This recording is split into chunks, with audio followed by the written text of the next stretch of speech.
This is our press briefing we had our EPOC meeting on September 27th, 2019, and we are happy to be here today to report. Now, 3 years ago, when we had our first press briefing, we put out what we called what is the end in mind, and this was the end in mind, right? This was the end in mind 3 years ago that we put forward. Where do we want to be in 3 years' time as a country from a macroeconomic perspective? We said we wanted to increase and sustain growth levels. We want an increase in the fiscally responsible GOJ with debt to GDP of 96% and maintain a primary surplus of 7%. We wanted to greater levels of non-borrowed NIR of about 2.8 billion to help cushion the country from shocks.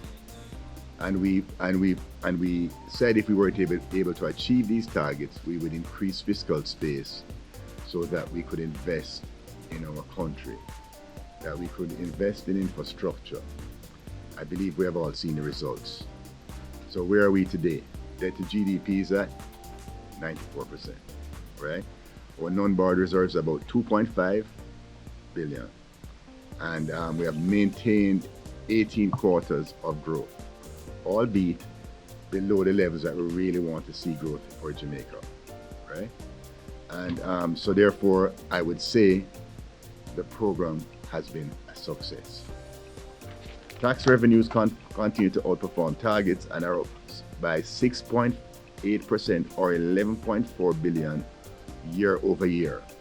This is despite the tax givebacks in the removal of distortionary taxes and reduction of ad valorem taxes of 14 billion in the budget presented for 2019-20. So therefore, tax revenues, in spite of the givebacks, continue to outperform budget, and they continue to increase at 6.8%, which is above inflation. So we would say the underlying strength of the economy, of the economic activity and commerce continues to be strong. While Jamaica's macroeconomic indicators remain strong, however, growth levels continue to hover below 2%, and growth projections for the current fiscal year have been lowered to 0.7%. This is occurring within the context of ongoing trade tensions globally and the fear of further slowdown in global growth, especially among Jamaica's main trading partners. Jamaica has to remain resolute and continue the economic reforms which have worked well for macroeconomic stability and continue to drive toward the GOJ's medium-term growth target of 2%, and Jamaica needs all hands on deck. As this IMF program closes out, EPOC would like to acknowledge the achievement of both political administrations, demonstrating the strong political will to successfully execute the economic reform program over the past almost 7 years.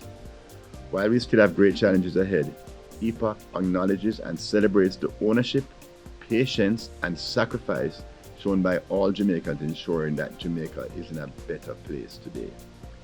We are positive that Jamaica can achieve its true potential as we embark on this new phase of our journey to true economic independence.